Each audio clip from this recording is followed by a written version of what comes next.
손흥민의 거취가 불분명해진 상황입니다. 여전히 이적설들은 계속 쏟아지고 있습니다.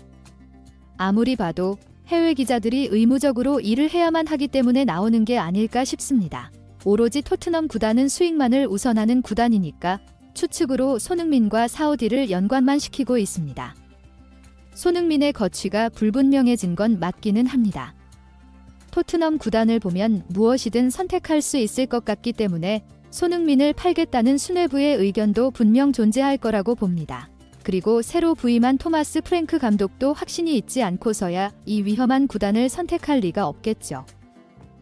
물론 브렌트포드에서보다 훨씬 많은 연봉을 받는다는 것도 무시할 수 없었을 것입니다.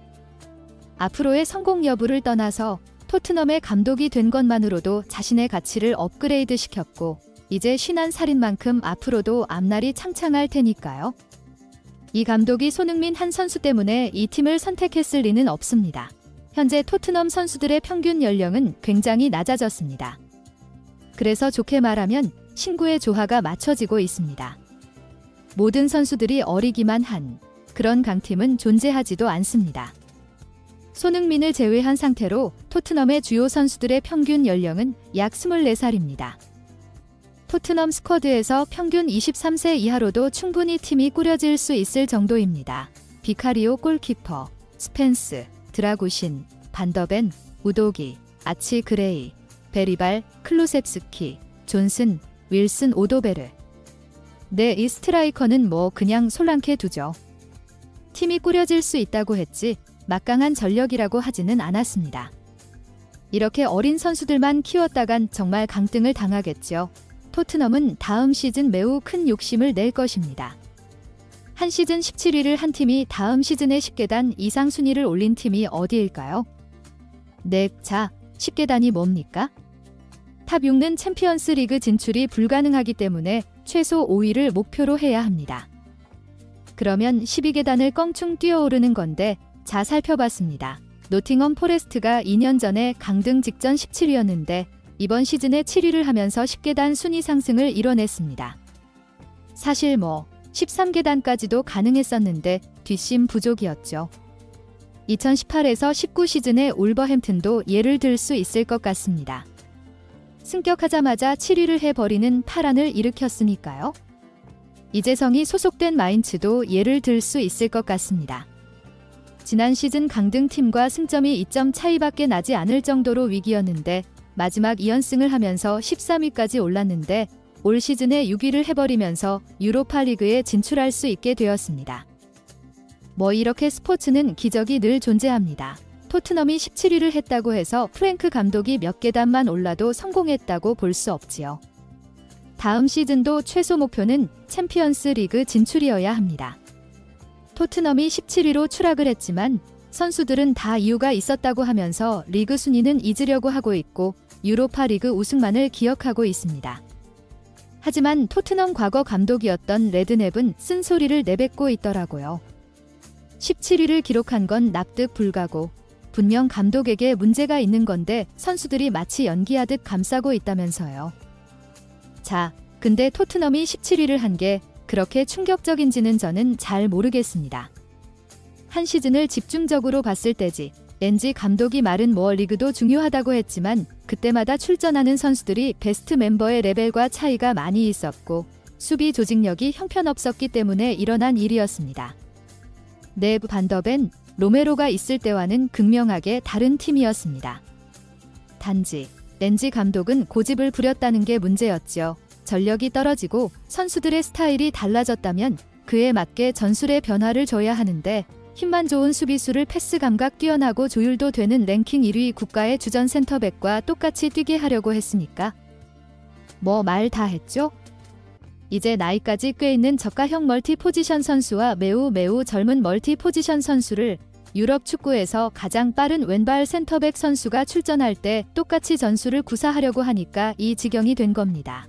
토트넘 구단은 그래서 유연한 감독을 모셔왔습니다. 이 또한 다 시행착오였습니다. 토트넘은 포체티노 시절부터가 기준인데 공격 전술보다 명장이 중요하다고 해서 포체티노를 경질시키고 수비 전술의 명장 무리뉴 감독을 영입했고 명장보다 상대적 성과를 내는 효율을 구사하는 감독을 데려왔고, 아니다.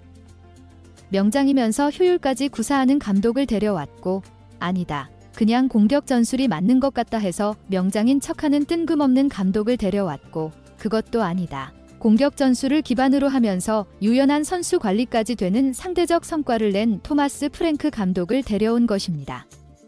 구단은 시행착오를 많이 겪었습니다. 7년의 흐름 동안을 보면 납득은 가는 선택입니다. 이렇게 어수선한 토트넘에 부임한 프랭크 감독의 확신은 어떤 것일까요? 그의 구상에 손흥민은 꼭 필요하며 손흥민이 그대로 캡틴으로 남아줘야 하는 게 중요하다고 생각할지를 모르는 상황입니다. 브렌트포드와 다르게 토트넘 구단은 단번에 성과를 내야 하는 구단입니다. 갑자기 더 강력한 리빌딩을 할 수가 없습니다. 유로파 리그 우승을 해도 감독을 경질하는 구단이잖아요.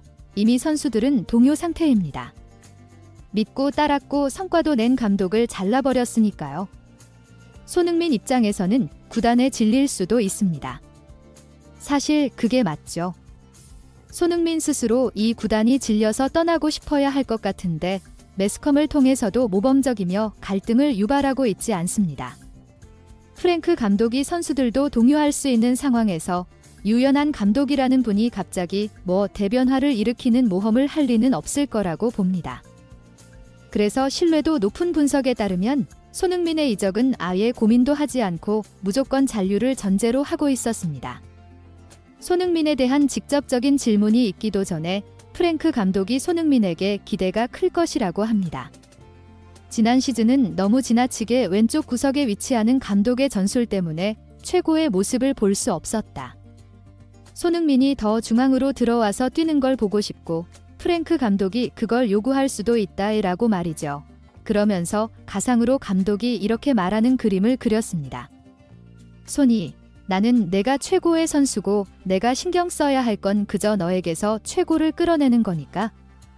그 외에는 신경 쓰지 마라라고 하면서 손흥민 포지션의 변화가 기대된다고 했습니다. 이미 프랭크 감독의 전술과 손흥민은 매우 잘 맞는다는 분석이 지배적입니다. 단지 구단의 의사와 프랭크 감독의 입장인 건데 이렇게 신뢰도 높은 분석을 들어봐도 다음 시즌은 손흥민에게 가장 적합하면서 프랭크 감독도 손흥민을 살라처럼 활용할 가능성이 충분하다고 봅니다. 그렇다면 우리도 기대해 볼 수 있는 거 아니겠습니까? 손흥민의 대활약 말이죠. 손흥민이 기량이 떨어져서가 아니라 손흥민에게 맞는 전술이 되면서 손흥민도 잘하고 팀도 성과를 낸다면 팬들이 응원을 안 할 이유는 없죠. 어차피 이 상황에서 프랭크 감독이 캡틴을 바꾼다? 솔직히 그것도 떠날 수밖에 없는 명분이죠. 네, 진짜 요리스 골 날 것 같습니다.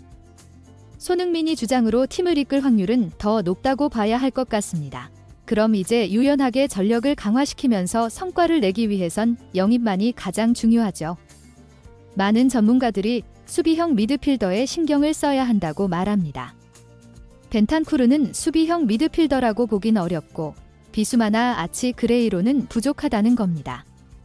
모든 포지션이 다 중요하지만 공격 수비가 가능한 미드필더 쪽이 강력해야만 팀이 강하고 성과를 낼 수 있습니다. 하지만 아직 영입설조차 없고 오히려 브리안 음베모를 영입하려는 하이제킹 조짐이 보인다고 하죠. 음베모는 맨유와 구두 합의가 됐다는 말이 있는데 음베모가 맨유를 정말 갈까요? 네, 음베모는 주발이 왼발입니다. 음베모는 빠릅니다.